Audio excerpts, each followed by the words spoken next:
Hello friends, நான் உங்கள் டெல்லி தமிழச்சி. எல்லாரும் எப்படி இருக்கீங்க? நான் ரொம்பவே நல்லா இருக்கேன். இன்றைக்கி என்ன வீடியோ பார்க்க போகிறோன்னு பார்த்தீங்கன்னா, ஒரு டே இன் மை லைஃபுங்க. இது வந்து பார்த்தீங்கன்னா தை அமாவாசை அன்னைக்கு எடுத்த வீடியோ தாங்க.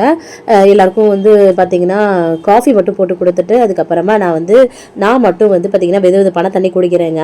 அதுக்கப்புறம் அமாவாசைன்றனால எல்லாருமே விரதம் இல்லையா, ஸோ பிள்ளைங்களுக்கு பால் ஆற்றி கொடுத்துட்டு பிரெட் டோஸ்ட் வந்து பண்ணி கொடுத்தாச்சு. யாருன்னா அம்மாச்சியும் மாமாவும் மட்டும்தான் விரதம். ஸோ நாங்கள் எல்லாம் சாப்பிடணும் இல்லையா, ஸோ அதனால் நான் வந்து ஃப்ரூட்ஸ் வந்து எடுத்துக்கலான்ட்டு நான் காலைல பிரேக்ஃபாஸ்ட்டு சிம்பிளாக முடிச்சாச்சு. நமக்கு மட்டும்தான் சமைக்கணும்னா நமக்கு வந்து பசி எடுக்காதுல்ல, அந்த மாதிரி தான். ஸோ டக்குன்னு வேலையை முடிச்சுட்டு நானும் குளிச்சு ஃப்ரெஷ் அப் பண்ணிட்டேங்க. தலையெல்லாம் குளிச்சு சரின்ட்டு நம்ம வந்து அமாவாசை விரதத்துக்கு சமைக்கணும் இல்லையா, ஸோ நல்லா குளிச்சு ஃப்ரெஷ் அப் பண்ணிட்டு சமையலை டக்குன்னு ஸ்டார்ட் பண்ணாதான் கரெக்டான நேரத்துக்கு கொடுக்க முடியும். ஏன்னா வெரைட்டிஸ் நிறைய பண்ணுவோம் இல்லையா, ஸோ அதனால ஃபர்ஸ்ட் வந்து கிச்சனுக்கு வந்துட்டு ஃபர்ஸ்ட் வந்து நல்லா அரிசியை களைஞ்சு வச்சு விட்டுறலாம் குக்கரில் அப்படின்னு சொல்லிட்டு குக்கரில் வச்சு அதை வச்சுட்டோம்னா ஒரு சாதம் ரெடி ஆயிடுச்சு. நம்ம ஹாட் பாட்டில் கூட போட்டு வச்சுக்கலாம் அப்படின்ட்டு ஒரு சைடு உருளைக்கிழங்கு வந்து அவுச்சு மசாலா கிழங்கு மாதிரி பண்ணுவோம்ல, அது பண்ணுறதுக்காக வேக வச்சுட்டேன் உருளைக்கிழங்கு. சரிங்களா, அதுக்கப்புறம் வெஜிடபிள்ஸ் எல்லாம் வந்து பார்த்தீங்கன்னா சைடு கட் பண்ணி அந்த வெஜிடபிள்ஸ் கட் பண்ணுற டைம் தாங்க நமக்கு. மற்றபடி டக்குன்னு வதக்கி கூட விட்டுறலாங்க, அப்படிதான் இருந்தது. ஸோ எல்லாத்தையும் கட் பண்ணி எடுத்துக்கிட்டேன். அதுக்கப்புறமா குக்கர் ஓப்பன் பண்ணிட்டேன். இந்த சைடு விசில் வந்துருச்சு. அதுக்கப்புறமா வந்து பார்த்தீங்கன்னா சோறு ரெடி ஆயிடுச்சு. அதை வந்து அப்படியே ஹாட் பாட்டில் மாற்றிட்டு அப்புறம் சரி அதே குக்கரில் நம்ம வந்து சாம்பார் பண்ணிடலான்னு துவரம் பருப்பு எப்பவும் போல் நம்ம சேர்ப்போம்ல, எல்லா காய்கறியும் ஒன்றா போட்டு புளி ஊற்றி சாம்பார் மசாலா எல்லாமே போட்டு ஒன் பாட்டாக வச்சு விட்டேங்க. ஏன்னா டைம் இல்லை. முருங்கைக்காவும் கத்திரிக்காவும் போட்டிருக்கேன் சரிங்களா காய்க்காக. அதுக்கப்புறமா இந்த சைடு காய் வந்து ஏதாவது இந்த இது இருக்கு இல்லையா, பீன்ஸ் கேரட் பொரிக்கிறதுக்காக கடாயில் வந்து எண்ணெய் சுடு பண்ணிட்டு கடுகு வெங்காயம் கருவேப்பிலை பச்சை மிளகாலாம் போட்டு வதக்கி விட்டுட்டு அப்புறமா பீன்ஸும் கேரட்டையும் பொடியாக கட் பண்ணி சேர்த்து அதையும் நம்ம வந்து வதக்கிக்க போகிறோம். அதுக்கப்புறமா இங்கிட்ட வந்து உருளைக்கிழங்கு அவிச்சது இருந்துச்சுல, அதையும் தோல் நீக்கி கட் பண்ணி எடுத்துக்கிட்டேன். அது ஒரு குக்கர் இங்கிட்டு சாம்பாருக்கும் விசில் வந்துருச்சுங்க. இங்கிட்டு வந்து நல்லா கொஞ்சம் காய்கறிக்கு வந்து தண்ணியும் உப்பும் போட்டு வேக வச்சுக்கலாம் அப்படின்ட்டு. ஏன்னா காய் வேகணும் இல்லையா, கொஞ்சமாக தண்ணி ஊற்றி நல்லா உப்பு போட்டு கரெக்டாக வந்து, ஏன்னா உப்பு பார்க்காம தானே இந்த அதுக்கு சமைக்கணும். வந்துட்டு அங்கிட்டு வேக வச்சுட்டு இங்கிட்டு உருளைக்கிழங்கு உரிச்சதை கட் பண்ணி செய்திருக்கேன் எல்லாம் அவிச்சது. அதில் வீட்டில் அரைச்சி குழம்பு இடத்துலும் உப்பும் போட்டு பரட்டி எடுத்துக்கிட்டேங்க.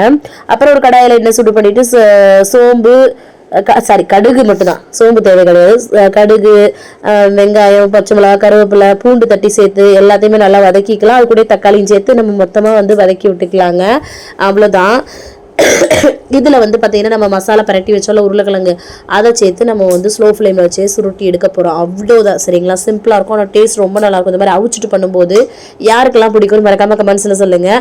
அப்புறம் பீன்ஸ் கேரட் நல்லா வெந்துருச்சு. கடைசியாக வந்து கொஞ்சமாக வந்து பார்த்தீங்கன்னா தேங்காவை வந்து துருவி போட்டிருக்கேன். நான் வந்து மிக்சியில் அப்படியே துருவின மாதிரி துருவி தான் போட்டு அப்படியே பரட்டிட்டேன். செமையாக இருக்கும் இந்த மாதிரி செய்யும்போது. ஹஸ்பண்ட் வந்து சொன்னாங்க இந்த மாதிரி பண்ணுன்னு சொல்லிட்டு சொல்லி அதனால் செஞ்சாச்சு. அதுக்கப்புறம் ஜவ்வரிசி பாயசத்துக்கு வந்து ஜவ்வரிசியை முன்னாடியே ஊற வச்சுருந்தேங்க. அப்புறம் பால் நல்லா சுண்டை காய்ச்சிட்டு அதில் வந்து இந்த ஜவ்வரிசி ஊற வச்சதையும் சேர்த்து மிக்ஸ் பண்ணி அதை வேக வச்சிருக்கிறேன். அப்புறம் இங்கிட்டு உருளைக்கிழங்கு கடைசியாக வந்து கொத்தமல்லி தலை தூவி மிக்ஸ் பண்ணி எடுத்துக்கலாம்.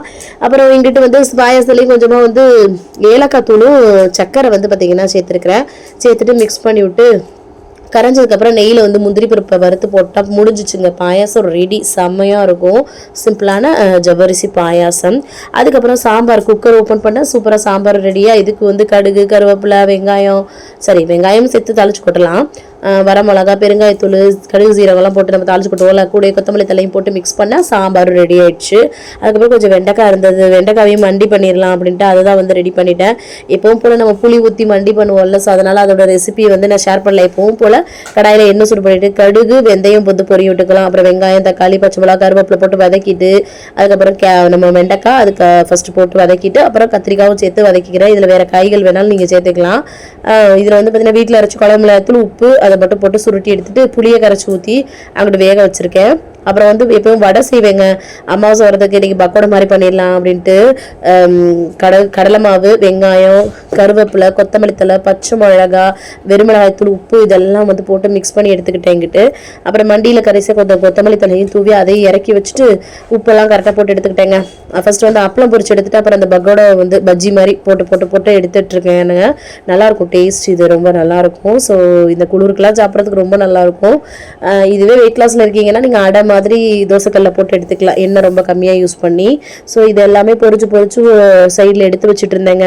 அப்புறமா எல்லாத்தையும் சமையல் பண்ணது எல்லாத்தையும் எடுத்து வந்து ஹாலில் வச்சுட்டு ரூமில் வச்சுட்டு அம்மாச்சிக்கும் மாமாவுக்கும் பரிமாறியாச்சு. அவங்க 2 பேரும் விரதம் விட்டு நமக்கு எடுத்து கொடுப்பாங்கல்ல இலையில காக்காய்க்காக, அதை எடுத்துகிட்டு போய் மாடியில் வச்சுட்டு அப்புறம் அந்த நீர் உலாவுனது அந்த தண்ணியை எடுத்துகிட்டு போய் மாடியில் வச்சுட்டு வர்றதுங்க.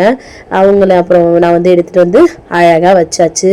சூப்பராக விரதம் வந்து கடைபிடிச்சாச்சுங்க. இவங்க தான் என்னோட தாத்தா, அதாவது என்னோட மாமனார். இவங்களுக்காக தான் இந்த அமாவாசை விரதம். ஸோ இலை 2 தான் கிடச்சிது. ஸோ அதனால நமக்கு தட்டு தான். ஸோ எல்லாத்தையுமே வச்சு சூப்பராக வந்து பார்த்தீங்கன்னா சாப்பிட்டாச்சுங்க. செம்ம சாட்டிஸ்ஃபைடு. எல்லாரையும் சாப்பிட இந்த மாதிரி செஞ்சுட்டு நம்ம வந்து சாப்பிடும்போது உண்மையாக மன திருப்தியாக இருக்கும். எனக்கு இந்த மாதிரி வந்து அமாவாசையெல்லாம் வரும்போது சமைக்கிறது ரொம்பவே பிடிக்கும். ஏன்னு பார்த்தீங்க அப்படின்னா இறந்தவர்களுக்காக பண்ணக்கூடிய ஒரே ஒரு விஷயம்னா இதுதான். ஸோ அது ரொம்ப பிடிக்கும் எனக்கு. அப்புறமா வந்து பார்த்தீங்கன்னா ஈவினிங் ஆயிடுச்சா, அந்த பக்கோடா காஃபியெல்லாம் போட்டு கொடுத்துட்டு வீடியோ எடிட்டிங்லாம் பண்ணிட்டு இருந்தேங்க. நைட்டுக்கு என்னடா பண்ணும்போது யோசிக்கும் போது எல்லாமே மிச்சம் இருக்குல்ல, தோசையை மட்டும் ஊற்றி முடிச்சிடலாம் அப்படின்ட்டு தோசையை ஊற்றி அந்த காய்கறியை சாம்பார் எல்லாத்தையும் வச்சு நான் 2 தோசை எடுத்து நைட்டு டின்னர் முடிச்சுட்டேங்க. செமையாக டயர்ட் ஆயிடுச்சு குளிர்னால. அப்புறமா அவங்க எல்லாத்துக்குமே வந்து டக்குன்னு தோசையை சுட்டு கொடுத்து வேலையை முடிச்சுட்டு கடைசியாக வந்து பாத்திரத்தை எல்லாம் கழுவி போட்டால் வேலை முடிஞ்சிச்சு. வெதுவெதுப்பான தண்ணி வந்து கடைசியாக குடிச்சு நான் வந்து கம்ப்ளீட் பண்ணுறேன். இன்னைக்கு டே இந்த மாதிரி தாங்க வந்து போச்சு.